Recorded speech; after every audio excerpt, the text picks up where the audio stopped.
Bonjour à tous, donc on va faire aujourd'hui le cours sur la fameuse BPCO, la bronchite chronique obstructive. Le cours il va s'articuler autour de l'épidémiologie, de quelques définitions initialement, puis on regardera quels sont les facteurs de risque de cette pathologie, et ensuite on va aller sur des choses plus concrètes, la clinique, les examens paracliniques, le traitement de cette BPCO, et en dernier lieu les exacerbations de BPCO. En ce qui concerne l'épidémiologie, c'est une maladie très fréquente. Environ 1 million de patients symptomatiques sur environ 3,5 millions de sujets ou de patients atteints. C'est quand même une maladie mortelle puisque ce sera dans une petite dizaine d'années la troisième ou la quatrième cause de mortalité et qu'elle représente environ 16 000 décès par an en France. C'est une des maladies chroniques les plus fréquentes dans le monde et en France. Il y a plusieurs définitions, on va dire des définitions à connaître, savoir de quoi on parle tout simplement. En premier lieu, la bronchite chronique, qui est là une définition purement symptomatique clinique. L'emphysème, qui elle est une définition plus anatomique, que ce soit au scanner ou en anatomopathologie directement. Et ensuite, la fameuse BPCO, qui là est une définition fonctionnelle. Pour commencer, les bronchites chroniques. La bronchite chronique, c'est assez simple, c'est une toux chronique productive, c'est-à-dire avec crachat, pendant au moins 3 mois, pendant au moins 2 ans, et en lien avec une exposition. C'est une définition clinique. La physiopathe, c'est une augmentation des sécrétions et de l'inflammation à l'intérieur des bronches. Souvent, le reste de l'examen clinique est normal, toutes nos explorations sont normales, et le risque, c'est que soit ça va rester comme ça, on va faire des épisodes de bronchite simple, soit ça peut évoluer vers une BPCO, voire une insuffisance respiratoire chronique. La BPCO, elle, c'est une définition fonctionnelle, c'est-à-dire qu'on part de symptômes. Dans les symptômes, il y a soit la bronchite chronique, donc soit la toux productive, soit des épisodes de bronchite, soit de la dyspnée, auquel on rajoute ce qu'on appelle un trouble ventilatoire obstructif. Le trouble ventilatoire obstructif, on va voir plus tard comment on le définit. Et donc cette fameuse BPCO, c'est une maladie qui est caractérisée par une obstruction des voies aériennes, des bronches, non réversible, qui va progressivement s'aggraver et qui est en lien avec une réaction inflammatoire qui est en réponse à des toxiques inhalés. Et le plus connu, celui qu'on retrouve le plus souvent, c'est vraiment le tabac. Et en dernier lieu, l'emphysème. L'emphysème, c'est un élargissement anormal des espaces aériens après les bronchioles terminales qui est lié à une destruction des parois des alvéoles. C'est ce que je vous disais, c'est une définition anatomique, soit en anatomopathologie, si on peut, on va dire, avoir des pièces opératoires ou des bouts du poumon, soit sinon, on voit très bien cette bulle au scanner. Si on reprend, on a à gauche notre branche normale, ensuite on va aller voir la branche de notre patient atteint de BPCO.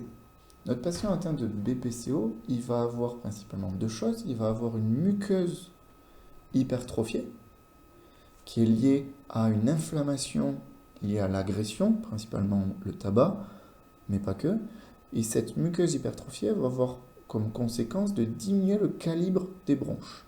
Et le deuxième point, c'est que cette muqueuse hypertrophiée, elle va venir sécréter des sécrétions très épaisses, des fois assez collantes, qui va venir encore plus obstruer la lumière des bronches. Au niveau de l'emphysème, c'est pas la même chose. C'est pas les bronches qui sont malades, c'est pas le même niveau. C'est directement au niveau des alvéoles. En effet, on voit que nos sacs alvéolaires, là où se font l'échange en regard des capillaires, ben ce sac alvéolaire, il est pathologique. Il y a une destruction de l'ensemble des alvéoles qui va faire qu'on va avoir une zone, on va avoir une espèce de sac, mais où les échanges ne vont plus se faire. On va avoir de l'air emprisonné sur lequel cet air, on va dire en tout cas ce poumon qui reste, ne va plus être fonctionnel. Et donc on va avoir un trouble dans les échanges. Et ainsi, on voit qu'on a une différence, on va dire, au niveau de l'emphysème, où c'est directement le poumon, c'est-à-dire le parenchyme pulmonaire qui est atteint, versus la BPCO, ce sont plutôt les voies aériennes qui sont atteintes. Quels sont les facteurs de risque de ce type-là de pathologie? Le plus grand facteur de risque connu, c'est vraiment le tabac. Néanmoins, ce n'est pas le seul. Il peut y avoir des polluants domestiques. Principalement, on va dire, c'est dans des pays en développement où on a encore une exposition à l'intérieur des maisons au feu de bois. Par exemple, la cuisine au feu de bois, ça c'est des choses qu'on voit classiquement, des BPCO au feu de bois. Ensuite, il peut y avoir des polluants professionnels, surtout dans l'industrie lourde ou également chez les patients qui travaillent dans le bâtiment avec des expositions à des poussières, ce genre-là de choses. Et en dernier lieu, la pollution atmosphérique. Le tout vient interagir très probablement sur un terrain particulier avec une susceptibilité de chacun à développer certains types de maladies plutôt que d'autres. Ça, c'est vraiment les facteurs de risque environnementaux. Il existe aussi des facteurs de risque génétiques. Le facteur de risque génétique le plus connu, c'est le déficit en alpha-1 antitrypsine. L'alpha-1 antitrypsine, c'est une protéine qui est synthétisée principalement au niveau du poumon et qui va venir réguler, on va dire, la fabrication ou en tout cas l'entretien des alvéoles. Et quand on a un déficit dans cette protéine, on va avoir de manière assez classique une destruction plus rapide du poumon avec l'apparition d'un emphysème souvent assez précoce. C'est quand même une maladie qui est très hétérogène, c'est-à-dire que ça varie beaucoup d'un patient à l'autre. On va aller chercher typiquement ce type de déficit par un dosage quantitatif de l'alpha-antitrypsine chez les patients qui ont de l'emphysème tôt, avec des BPCO précoces, sur lequel on a beaucoup d'emphysème par rapport à la fonction respiratoire, ou chez les patients qui n'ont pas du tout fumé, ou très peu.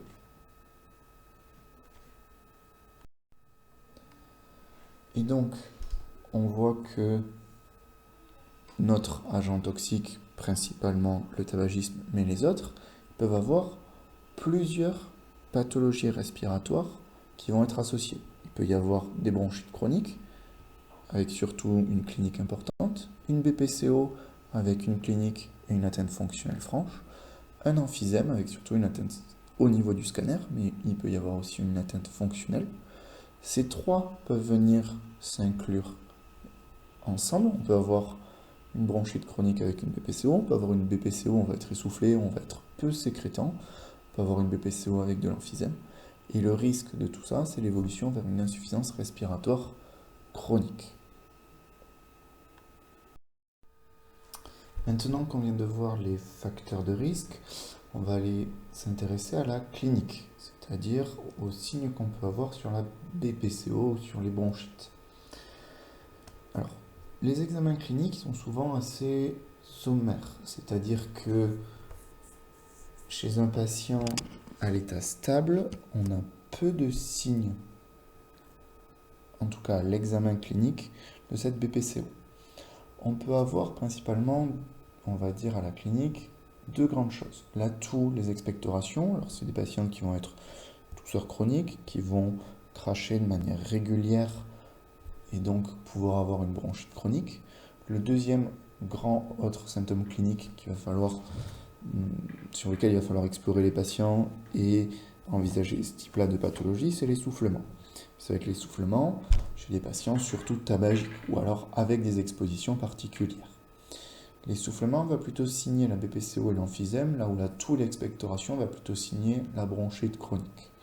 Néanmoins, nos patients BPCO avec une inflammation bronchique peuvent aussi avoir de la toux et des expectorations. Sur la dyspnée, le score dont on se sert le plus, c'est vraiment le score de dyspnée qu'on dit MMRC, avec 5 stades, là où le score que nos collègues cardiologues utilisent, c'est plutôt le NYHA et il y a moins d'items. Nous, on se sert quand même de ce score-là. Avec stade 0, c'est dyspnée pour des efforts soutenus.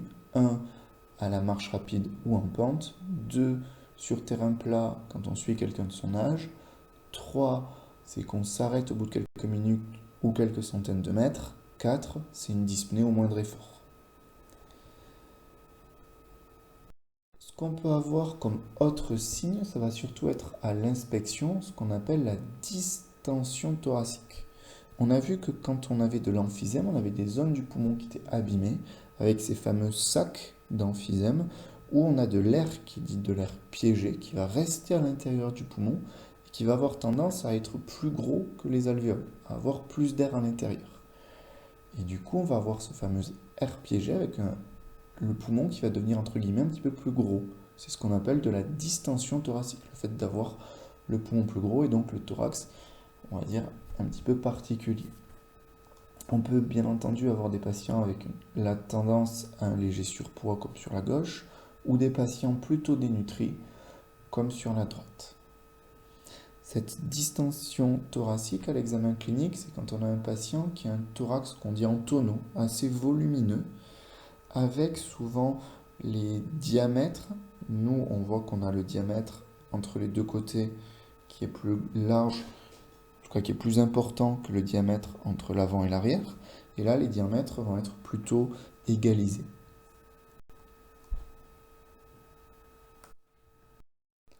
Ça, c'est sur les examens cliniques qu'on peut avoir sur ce type-là de pathologie. Sur les examens paracliniques, il va y en avoir plusieurs. On va bien entendu avoir de l'imagerie, avec en numéro 1 la radiographie thoracique, les explorations fonctionnelles qui nous permettront de poser le diagnostic de BPCO, d'en voir la gravité et de voir s'il y a par exemple de l'emphysème associé. Et la gazométrie artérielle, elle va nous permettre de poser le diagnostic d'insuffisance respiratoire chronique. Sur la radiographie thoracique, c'est ce que je vous expliquais juste avant. On va avoir des signes principalement qui vont être des signes de distension thoracique, d'un volume à l'intérieur des poumons qui va être augmenté. Le numéro 1, c'est ce fameux thorax en tonneau, avec un élargissement du diamètre antéro-postérieur, entre l'avant et l'arrière. On va avoir d'autres signes. On va avoir un aplatissement des coupoles diaphragmatiques. On va avoir les espaces entre les côtes qui vont avoir tendance à s'élargir et aussi à s'horizontaliser. C'est-à-dire que les côtes, d'habitude, on rappelle qu'elles ne sont pas tout à fait droites, mais là on va avoir tendance à avoir vraiment ces côtes droites. On va avoir trop d'air dans le thorax, donc ce qu'on appelle une hyperclarté, c'est-à-dire qu'on va avoir plus d'air, c'est surtout ces zones noires qu'on va voir. Et en dernier lieu, vu qu'il y a plus d'air, proportionnellement il y aura moins de vaisseaux, donc on va voir les îles, c'est-à-dire l'insertion des vaisseaux dans les poumons qui vont avoir tendance à avoir une trame vasculaire plus pauvre, qui va être plus rare. Les hyperclartés, on les voit bien ici sur cette radio, derrière le sternum et derrière le cœur. Donc, les signes vraiment de distension thoracique, c'est ces fameux aplatissements des coupoles, l'élargissement des espaces entre les côtes, l'horizontalisation des côtes, les hyperclartés rétrosternales et rétrocardiaques, et en dernier lieu, on va avoir une raréfaction de la trame vasculaire.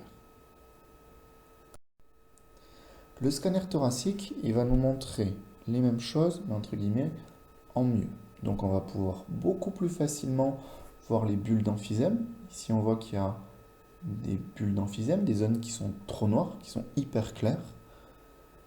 Il y en a une volumineuse de manière antérieure. Il va nous permettre de rechercher des pathologies associées, des bronches trop larges, ce qu'on appelle des bronchectasies ou des dilatations de bronches.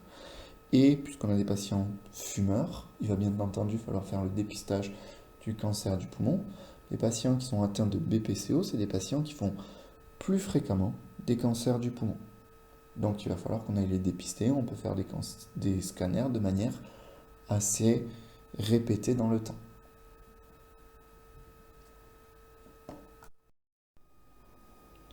Si on continue dans les examens complémentaires dont on peut se servir dans le contexte de la BPCO, il y a bien entendu les épreuves fonctionnelles respiratoires. Les EFR, c'est un peu un fourre-tout où on peut mettre beaucoup de choses. En premier lieu, il y a l'inspirométrie ou la BDV. On va voir la BDV. On peut utiliser le débit expiratoire de pointe, mais ce sera plutôt dans l'asthme que vraiment dans la BPCO. On peut se servir de la plétismographie et en dernier lieu, on va aller évaluer l'hématose, donc principalement avec les gazométries.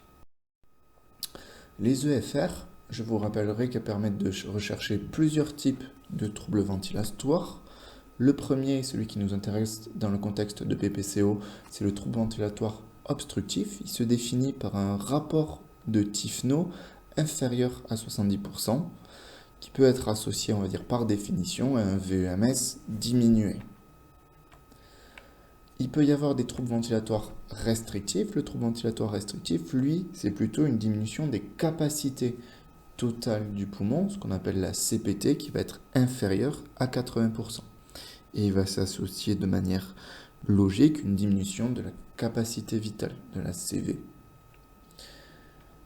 Il peut également y avoir un syndrome de distension pulmonaire qui va être en lien principalement avec une augmentation du volume résiduel, le fameux VR qui va être supérieur à 120 ou 125%, et la CPT qui va être supérieure à 120% également.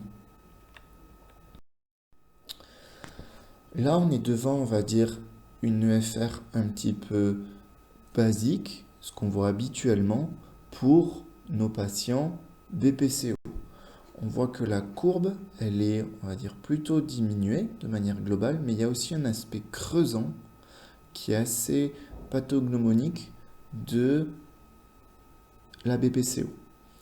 Et si on prend les chiffres dans ce contexte-là de BPCO, on voit qu'on a un VEMS diminué de l'ordre de 35%, un Tifno à 45%, donc qui nous signe bien un trouble ventilatoire obstructif, un VR augmenté à 140% avec une CPT à 122%, donc qui nous signe également une distension thoracique qu'on retrouve fréquemment dans le contexte de BPCO puisqu'il s'agit d'aires piégées, comme on a vu antérieurement, qui peuvent exister dans ce type-là de pathologie. Si on reprend notre plétismographie, on a notre cabine de PLET avec le fauteuil sur lequel le patient s'assoit et on va venir fermer la porte. On a donc un examen qui est fait dans un volume déterminé, un volume qu'on connaît à l'avance. Notre patient, il va mettre dans la bouche l'embout avec le filtre. On va avoir les capteurs de débit, donc le spiromètre qui va être là, mais pas que le spiromètre. On va également avoir la valve qui va nous permettre d'avoir une notion plus importante. En fermant la cabine, on peut aussi arriver à obtenir les volumes pulmonaires, la fameuse VR qu'on peut obtenir à partir de l'air piégé et qui va nous permettre de connaître la CPT. Cette plétismographie, elle a des contre-indications. On va dire que toute contre-indication, c'est surtout en lien avec une pathologie aiguë, un anévrisme aigu, un pneumothorax aigu, une crise d'asthme aiguë, un infarctus récent. Là, on va éviter de soumettre notre patient à un stress trop important. Bien entendu, il faut que la cabine soit fermée pour qu'on puisse avoir une plétismographie. Donc, il faut que le patient puisse rester en position assise. Donc, ce n'est pas un patient grabataire par définition. Il faut que le patient puisse comprendre et puisse réaliser les manœuvres. Donc, il faut que ça soit fait soit avec un traducteur pour les patients étrangers, ou alors il nous faut un patient qui puisse comprendre la situation et qui puisse coopérer à la situation. Et bien entendu, en cas de claustrophobie trop importante où le patient ne pouvant pas s'asseoir, ne pouvant pas rentrer dans la cabine, on ne peut pas réaliser cet examen.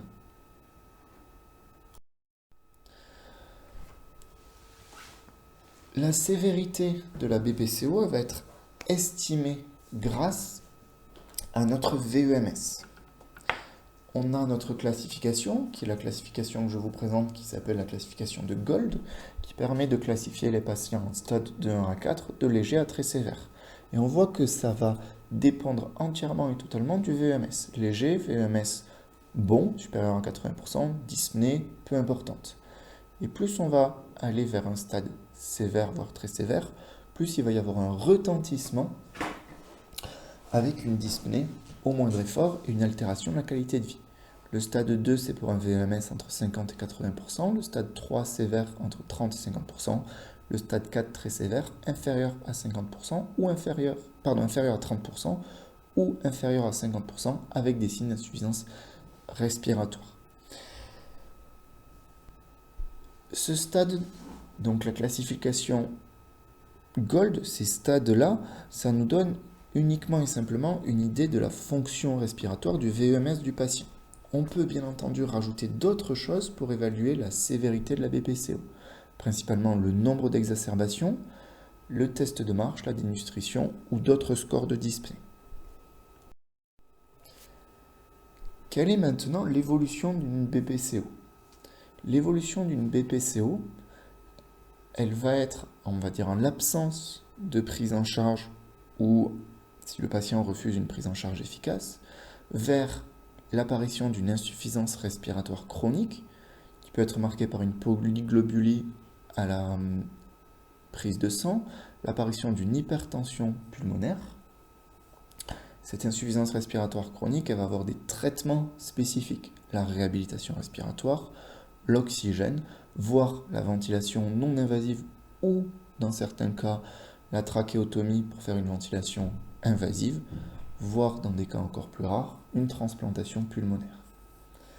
Il peut bien entendu y avoir une évolution vers des problèmes aigus, des bronchites qui vont se répéter, ce qu'on appelle les surinfections, qui peuvent elles-mêmes entraîner des insuffisances respiratoires aiguës et des hospitalisations pour détresse respiratoire aiguë. L'emphysème peut évoluer également pour lui-même.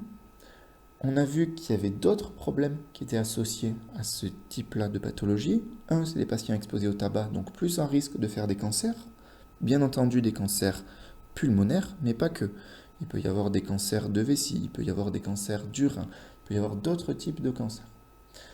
Cette maladie, cette fameuse BPCO, ça peut devenir au long cours une pathologie presque, on va dire, générale, avec une inflammation systémique qui peut avoir principalement deux grands types de complications. Une dénutrition qui va venir entraîner, on va dire, du déconditionnement et donc majorer l'essoufflement, et de l'ostéoporose. Nos patients BPCO donc, sont des patients très souvent ostéoporotiques. Il peut y avoir un retentissement psychologique et voire psychiatrique très important, avec de l'anxiété très importante et de la dépression très importante. Et en dernier lieu, il peut y avoir des problèmes cardiovasculaires associés, qui est et qui reste la première cause de mortalité. Le traitement. Le traitement en numéro 1, c'est l'arrêt du tabac. Tant qu'on n'obtiendra pas l'arrêt du tabac dans un contexte de BPCO, d'emphysème, on sait qu'on va galérer à prendre en charge ce type-là de pathologie. C'est la seule mesure qui permet l'arrêt du déclin de la fonction respiratoire. Et elle diminue de manière significative la mortalité à 10 ans après le sevrage continu. On voit très clairement sur ce type-là de graphe où on a d'un côté le VMS, donc pour faire simple la fonction respiratoire du patient, et en dessous l'âge, qu'un patient qui n'a jamais fumé va avoir un déclin progressif de sa fonction respiratoire qui va être en lien avec l'âge. Ça, c'est physiologique. Par contre, un patient qui fume de manière régulière va avoir ce déclin qui va arriver beaucoup plus rapidement. Et on voit, c'est les deux petites courbes en pointillé, que plus on arrête tôt, plus le déclin va se corriger. On ne reviendra pas sur des seuils qui vont être comme avant, mais on va avoir une fonction respiratoire qui va être plus longtemps préservée. Et ce, d'autant plus qu'on arrête tôt. Ça, c'est des choses qu'on essaye d'expliquer aux patients en consultation pour les motiver à l'arrêt du tabac. Donc les objectifs du traitement de la BPCO, il y en a deux grands types. Un, c'est améliorer les symptômes. Et deux, c'est éviter, on va dire, les dégradations qui peuvent arriver secondairement. Pour améliorer les symptômes, le but, ça va être de diminuer l'essoufflement, d'augmenter la résistance, la capacité à l'effort et d'essayer d'améliorer tout simplement la qualité de vie, c'est-à-dire de faire que le malade se sente le mieux possible avec cette pathologie chronique qu'on ne sait pas guérir à l'heure actuelle. En numéro 2, on va essayer d'éviter tout ce qui peut arriver dans le futur. Pour éviter tout ce qui peut arriver dans le futur, ça veut dire essayer de préserver au maximum la fonction respiratoire. Ça veut dire essayer d'éviter tous les problèmes, on va dire, chroniques, donc l'évolution vers l'insuffisance respiratoire chronique, le handicap qui peut en découler. Essayer de diminuer les problèmes infectieux, les problèmes d'exacerbation, les hospitalisations qui vont en découler, et bien entendu la mortalité qui va découler de tous ces épisodes aigus qu'on voit dans ce type-là de pathologie. En prise en charge numéro 1, on a les règles hygiéno-diététiques. On peut essayer de lutter contre la pollution. Alors, la pollution de l'air, c'est quand même très difficile. On peut, par exemple, avoir des patients qui peuvent avoir tendance à changer de lieu de vie. On a des patients qui étaient à Paris, qui peuvent aller dans des zones moins polluées, qui étaient en grande ville et qui peuvent aller dans des zones moins polluées. Des fois, ça permet de simplement diminuer le nombre d'exacerbations. Après, faut-il encore que le patient puisse le faire. On va essayer de prévenir au maximum les infections en mettant en place les vaccins. Les 3 grands types de vaccins, c'est le vaccin contre la grippe, le vaccin contre le pneumocoque et le vaccin contre le Covid. Et ensuite, on peut prévenir tout épisode infectieux, soit en évitant les contacts, soit avec les fameux gestes barrières, les mesures qu'on connaît tous maintenant grâce au Covid et qui, certes, marchent sur les virus du type Covid, du type coronavirus, mais marchent également sur tous les autres virus respiratoires. Et donc, c'est une bonne mesure pour prévenir les épisodes infectieux. Ensuite, on peut s'intéresser au poids de notre patient. On ne va pas aimer que notre patient soit en position de surpoids ou d'obésité. Ça peut augmenter l'hypoventilation alvéolaire et entraîner plus rapidement l'évolution vers une insuffisance respiratoire chronique. Ça peut également majorer la sensation d'essoufflement. Ou alors, à l'inverse, on ne va pas aimer les patients qui vont être sur un versant trop dénutri, où là, on va majorer également, on va dire, le risque d'essoufflement si jamais vraiment ils n'ont plus aucune capacité musculaire, ou surtout majorer les risques infectieux en lien avec la dénutrition. Et donc, il va falloir qu'on prenne en charge de façon diététique nos malades. Et en dernier lieu, on va traiter tout ce qui est associé. La dépression, l'ostéoporose, on peut les envoyer chez le rhumatologue, et les comorbidités cardiaques, c'est des patients qu'on va très rapidement montrer à nos collègues cardiologues pour au moins avoir une évaluation initiale, voir s'il y a des symptômes qui apparaissent, faire un suivi. L'autre très grande mesure concernant, on va dire, la prise en charge hygiéno-diététique de nos patients, c'est ce qu'on appelle la réhabilitation respiratoire. La réhabilitation respiratoire, c'est vraiment la pierre angulaire de la prise en charge de cette pathologie avec l'arrêt du tabac. La réhabilitation respiratoire, c'est indiqué en cas d'handicap secondaire à la BPCO, malgré une prise en charge médicale optimale, donc c'est-à-dire, pour faire simple, un patient à qui on va avoir arrêté le tabac, à qui on va avoir mis un traitement inhalé en fonction de son examen du souffle, et qui va conserver malgré ça une dyspnée, ça va être un patient tout à fait éligible à une réhabilitation respiratoire. Principalement chez les patients stables, on a néanmoins démontré de manière assez récente que dans les suites d'exacerbation, c'est un traitement qui va être efficace. Ça associe 2 grandes choses, un réentraînement à l'effort et une éducation thérapeutique. Dans les lieux, il y a plusieurs lieux. Soit c'est dans un lieu de santé, soit vraiment dans un centre dédié type hospitalisation où le patient va passer au moins 5 jours sur 7 pendant plusieurs semaines dans ce type-là de structure. Ou alors, de plus en plus, il y a des centres ambulatoires qui se développent. Ces centres ambulatoires, c'est plutôt près de bassins de population importants, donc pas loin des grandes villes. Et il peut également de manière assez récente, se développer de la réhabilitation respiratoire directement chez le kiné, principalement en ville. Chez ce kiné, c'est plutôt intéressant chez les patients qui continuent à travailler ou alors qui ont des activités importantes, qui refusent un petit peu une prise en charge, on va dire, très régulière dans un établissement de soins important. Et ça peut se coupler à d'autres choses. Là, on a surtout parlé jusqu'à présent des traitements non médicamenteux. Là, on va pouvoir voir ce qu'il en est sur les traitements qu'on dit médicamenteux. Les traitements de fond, ça va principalement reposer sur les bronchodilatateurs. Les bronchodilatateurs, bien entendu, ça va être par voie inhalée. C'est ceux qui ont le meilleur rapport entre l'efficacité et la tolérance. Je vous ai mis plusieurs types de dispositifs. En bas à gauche, il y a les fameux sprays. Là, vous reconnaissez la ventoline. Et ensuite, il existe plusieurs types de dispositifs. Il existe, là, je vous l'ai montré, ce qu'on appelle le turbualaire, où le patient va tourner une molette en bas et venir inhaler dans ce dispositif.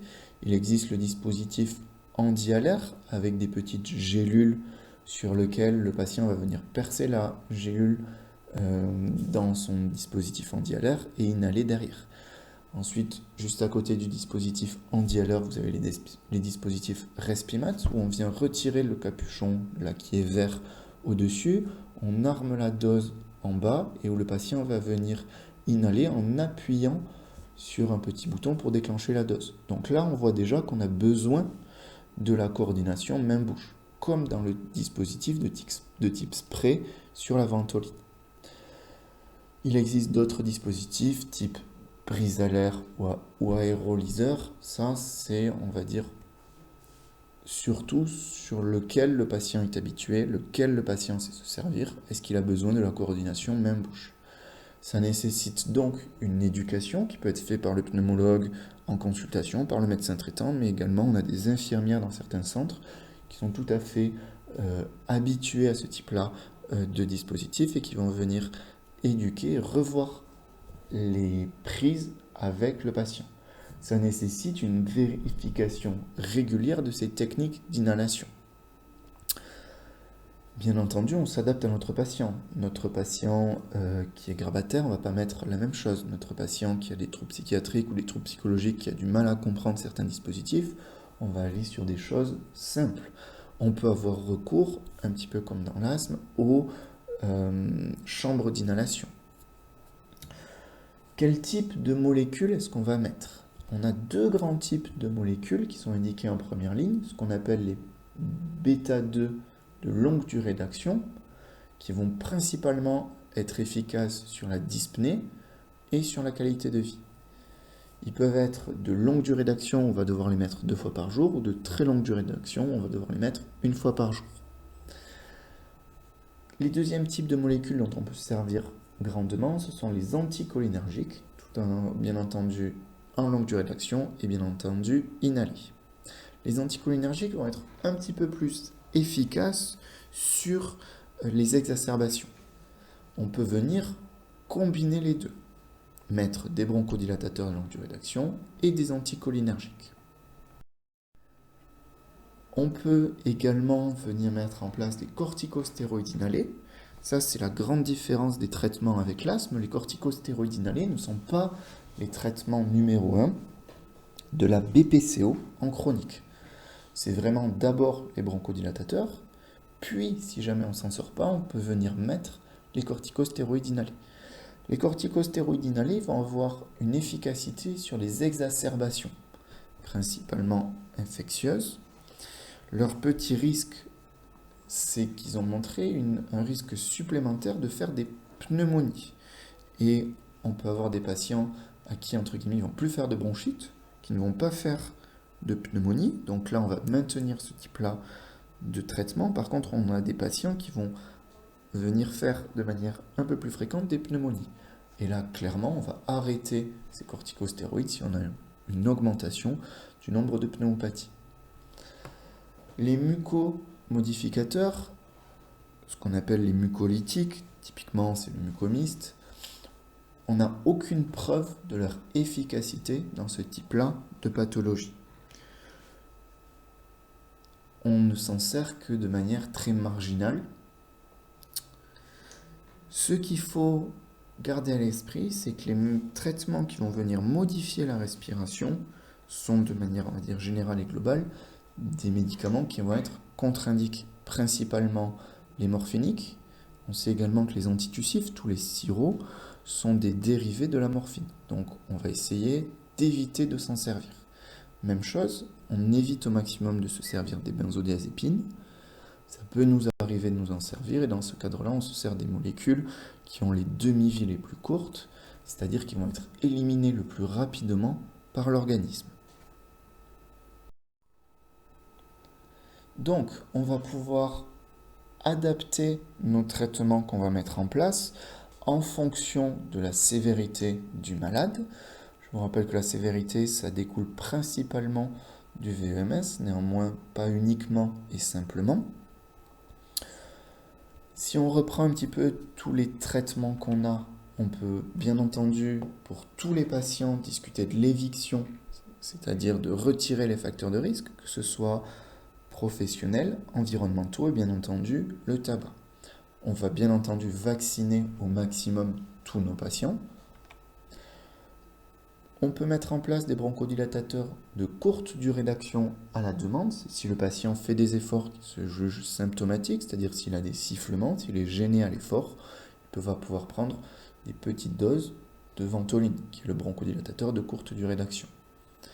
Chez le patient déjà un petit peu plus sévère, on va attaquer le bronchodilatateur de longue durée d'action et discuter très rapidement de la réhabilitation. La réhabilitation, là, on vous l'a mis qu'à partir des patients en atteinte modérée. Néanmoins, un patient qui est symptomatique, qui reste symptomatique avec un bronchodilatateur, même s'il a un VEMS supérieur à 80%, ça peut se discuter d'aller lui faire une réhabilitation respiratoire. On va discuter chez les patients plus sévères à l'apparition d'exacerbations répétées, la mise en place des corticostéroïdes inhalés. Et en dernier lieu, chez les patients très sévères, s'ils sont insuffisants respiratoires, on va les prendre en charge comme un insuffisant respiratoire, donc discuter de l'oxygénothérapie de longue durée d'action, et voire, dans certains cas, même de discuter de traitements encore plus spécifiques qui peuvent être d'ordre chirurgicaux. En ce qui concerne ces traitements autres, ces traitements chirurgicaux, il en existe plusieurs types. Le numéro 1 et le premier, c'est la résection de bulles d'emphysème. C'est-à-dire que le chirurgien il va venir ouvrir le thorax du patient, retirer la zone du poumon qui est très emphysémateuse, sur laquelle il y a une bulle complète, qui n'est donc plus fonctionnelle et qui surtout vient gêner le reste du fonctionnement du poumon. Dans certains cas très rares, chez certains patients très bien sélectionnés, on peut avoir recours à une transplantation pulmonaire. De manière récente, il y a des traitements endoscopiques qui ont été mis en place. Ces traitements endoscopiques, c'est les valves endobronchiques. Ces valves, en fait, c'est qu'on va venir sous anesthésie générale mettre une petite valve à l'intérieur d'une bronche pour éviter que l'air ne rentre dans certaines zones du poumon, des zones très emphysémateuses, très détruites. Et donc ces zones-là, on va essayer de les faire s'affaisser, de retirer l'air qui est à l'intérieur, mais d'éviter que ça vienne se remplir. Le but, c'est le même but qu'une résection de bulles, c'est d'essayer de vider au maximum l'air qui est présent à cet endroit-là du poumon non fonctionnel et qui gêne le bon fonctionnement du poumon autre. Ça, c'est des techniques qui se développent de plus en plus. En dernier lieu, on va voir l'exacerbation de BPCO. Cette exacerbation aiguë, elle se définit comme une aggravation des symptômes respiratoires, donc principalement de la toux, de l'essoufflement, des crachats. Au-delà de ce que les patients connaissent habituellement et qui vont amener à une modification des traitements, soit une augmentation des bronchodilatateurs pendant plus de 24 heures, soit la mise en place d'une corticothérapie ou d'une antibiothérapie. Les exacerbations sévères, elles peuvent mettre en jeu le pronostic vital du patient. Et dans tous les cas, c'est une rupture d'équilibre dans la pathologie du patient. Et on sait qu'il peut y avoir ce qu'on appelle un phénomène en marge d'escalier, c'est-à-dire qu'un patient qui va faire une exacerbation sévère, s'en sortir, peut avoir après une pathologie respiratoire qui sera plus sévère qu'avant son exacerbation. Cette exacerbation, elle peut avoir comme conséquence d'entraîner une détresse respiratoire aiguë. Cette détresse respiratoire aiguë, elle va avoir des signes de gravité cliniques et paracliniques, surtout biologiques, qu'il faut absolument connaître. D'un point de vue clinique, il y a plusieurs types de signes pour un patient qui est en détresse respiratoire aiguë. Il y a des signes respiratoires, cardiovasculaires, neurologiques. Les signes respiratoires, c'est que c'est un patient qui ne peut quasiment plus parler ou qui est essoufflé dès qu'il parle. Un patient polypnique avec une fréquence respiratoire supérieure à 25, sur lesquels on peut voir que les doigts ou les lèvres sont un peu bleues ou bleutées, c'est-à-dire cyanosées, qui va avoir une toux inefficace, qui n'arrivera plus à se désencombrer. En dernier lieu, il peut y avoir des signes de lutte ventilatoire, avec surtout les balancements thoraco-abdominaux, la mise en jeu des muscles respiratoires accessoires. Ça, c'est d'un point de vue respiratoire. Ensuite, ça peut avoir comme conséquence l'apparition de troubles du rythme cardiaque, d'hypotension, voire d'instabilité hémodynamique persistante. Et en dernier lieu, on va dire les signes cliniques qui vont nous dire qu'il y a un problème hémodynamique qui persiste, c'est surtout les marbrures. L'hypoxémie qui va être induite par ces exacerbations, par ces détresses respiratoires aiguës, mais également l'hypercapnie, peut amener à ce qu'il y ait des troubles neurologiques qui s'y associent, principalement de l'agitation, de la confusion, une obnubilation, voire au maximum un patient comateux. Ça nous arrive de temps en temps de retrouver des patients qui sont clairement en détresse respiratoire aiguë dans les services avec des signes de lutte ou des signes, on va dire, cliniques respiratoires, mais également des signes neurologiques. En termes de biologie, ce qui va principalement nous intéresser, ça va être de réaliser une gazométrie dès que ça va être possible, pour rechercher plus de signes de gravité. Les signes de gravité qu'on va rechercher, c'est une hypoxémie mal contrôlée, malgré une oxygénothérapie. On va s'inquiéter, on va dire, en tout cas on aura des signes de gravité francs au-dessus de 6 litres d'oxygène, avec une PaO2 qui sera inférieure à 60 ou une SAT inférieure à 90. D'un point de vue des autres marqueurs de la gazométrie, il va y avoir une hypercapnie supérieure à 45, mais surtout un pH, c'est-à-dire l'apparition d'une acidose, un pH inférieur à 7,35. Ça, c'est vraiment des signes de gravité.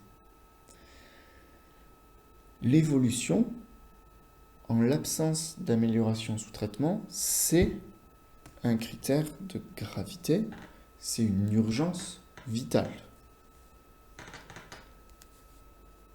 En aigu, ou on va dire en très aigu, dans les secondes et les dizaines de secondes après que vous ayez identifié une détresse respiratoire, ce qui est le plus important, c'est la prise en charge de l'hypoxémie. Il faut que le patient ait une saturation entre 88 et 92% au doigt en oxygène.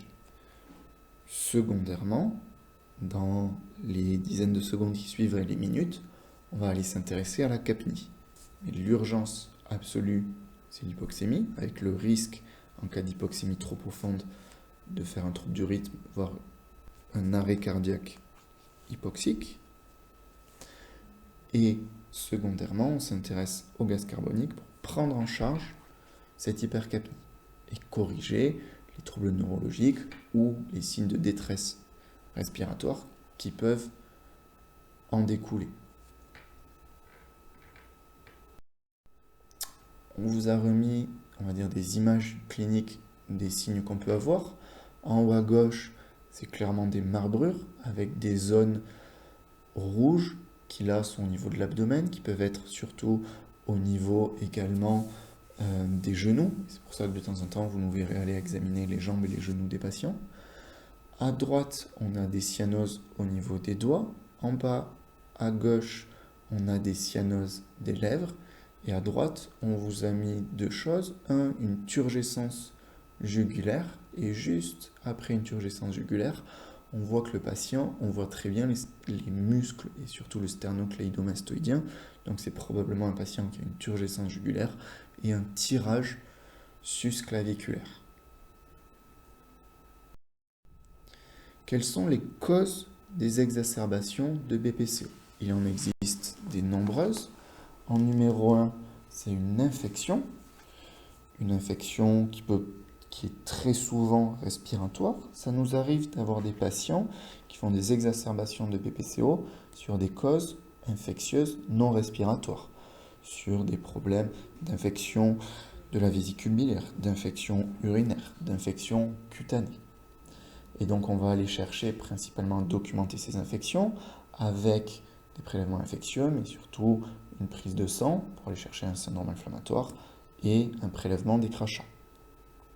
On peut rechercher et évoquer une embolie pulmonaire. Et il faudra aller assez rapidement à l'angioscanner si jamais on se pose la question de cette embolie pulmonaire.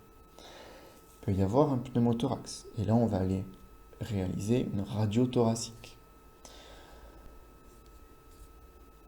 Si le patient, on va dire, est en détresse respiratoire en lien avec un bronchospasme, bien entendu qu'il faut rapidement réaliser des aérosols pour essayer de lever ce bronchospasme.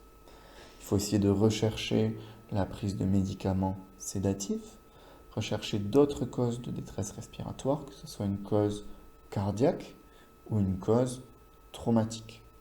Dans les suites de traumatisme thoracique, il peut y avoir soit des événements aigus, des pneumothorax, des hémothorax, c'est-à-dire un épanchement pleural de sang, ou il peut y avoir dans les plutôt jours qui suivent l'apparition d'un encombrement respiratoire du fait de douleurs thoraciques qui empêchent le patient de tousser, qui donc diminue son drainage thoracique. Quels sont les traitements de la décompensation de BPCO, de la fameuse exacerbation de BPCO? On discute, surtout en présence de signes de gravité, d'une hospitalisation. Ça nous arrive d'en traiter certaines à la maison, mais on hospitalise assez rapidement les patients. On peut être amené à les hospitaliser soit dans des salles de médecine, soit dans des services de pneumologie, soit des fois dans des services de soins intensifs, voire de réanimation, si jamais il y a des critères de gravité francs. On va traiter par nébulisation, c'est-à-dire en faisant des aérosols, avec des aérosols de bêta-2 agonistes de courte durée d'action, salbutamol. On peut y associer ou surtout remplacer ceci par des aérosols d'anticholinergiques. On met ces dispositifs avec l'administration par de l'air. Ça, c'est très important. Le risque de ce type-là de patients, des patients qui font des décompensations de BPCO, c'est de devenir hypercapnique. On sait que si on administre trop d'oxygène, on va avoir un effet délétère. En effet, un patient à qui on va administrer trop d'oxygène, il va avoir une PaO2, donc une saturation qui va monter, qui va être au-dessus de nos objectifs, et donc on va avoir par rétrocontrôle de ses centres respiratoires une diminution de sa ventilation. S'il diminue sa ventilation, eh bien, il va moins éliminer le gaz carbonique qu'il a dans les poumons, et donc celui-ci va s'augmenter, s'accumuler dans le sang. Et donc on peut avoir de cette manière-là une augmentation artificielle du gaz carbonique dans le sang. Donc on administre l'oxygène inférieur à 6 litres avec des lunettes d'oxygène, et si on fait les aérosols, on les fait avec l'air en plus. Donc le patient a ses lunettes, plus l'aérosol. On peut bien entendu rechercher le facteur déclenchant et le traiter. Si c'est une infection, mettre des antibiotiques. Si c'est un pneumothorax, il faut prendre en charge le pneumothorax en le drainant, par exemple, ou en l'exsufflant. On peut mettre en place de la kiné respiratoire si le patient présente un encombrement bronchique important. On va mettre en place une oxygénothérapie. Et c'est là où ce que je viens de vous expliquer rentre en jeu. On va avoir des objectifs qui vont être diminués par rapport à des patients non hypercapniques, avec des objectifs entre 88 et 92 de saturation en oxygène. Si jamais on doit monter le débit à plus de 6 litres d'oxygène, il faut se servir du masque à haute concentration. Et en dernier lieu, si notre patient présente principalement une acidose ou des signes de détresse respiratoire, on peut se servir d'une ventilation, qu'elle soit non invasive, la fameuse VNI, ou invasive chez les patients qu'on peut être amené à intuber. Et donc là, je vous ai mis l'image de ces fameuses ventilations non invasives avec, on va dire un petit peu au milieu et à droite, la machine en elle-même. Il existe plusieurs types de constructeurs, plusieurs types de machines différentes. Ça, c'est un peu une machine basique où on a 2 à 3 boutons d'utilisation facile. Ça, c'est des ventilateurs qu'on dit de domicile, c'est-à-dire les patients peuvent ventiler à la maison avec, mais on peut aussi s'en servir en aigu. Tout à droite de la machine, on a un petit compartiment où on va venir mettre de l'eau pour venir humidifier l'air qui arrive et éviter que ce soit trop inconfortable pour le patient. Cette machine est reliée via le tuyau au masque. Là, c'est un masque un peu particulier, c'est un gros masque qui va venir prendre le nez et la bouche. On a d'autres types de masques. Et on met toujours de manière artificielle une fuite sur une ventilation non invasive. Le but de la fuite, c'est que le patient puisse rejeter une partie du gaz carbonique qu'il va souffler à chaque fois. Le risque à le faire ventiler dans un système clos, c'est que le gaz carbonique s'accumule certes dans le sang, certes dans les poumons, mais que du coup, si on est en système clos, on ne puisse plus le faire se drainer de ce gaz carbonique et donc qu'on entraîne un coma hypercapnique.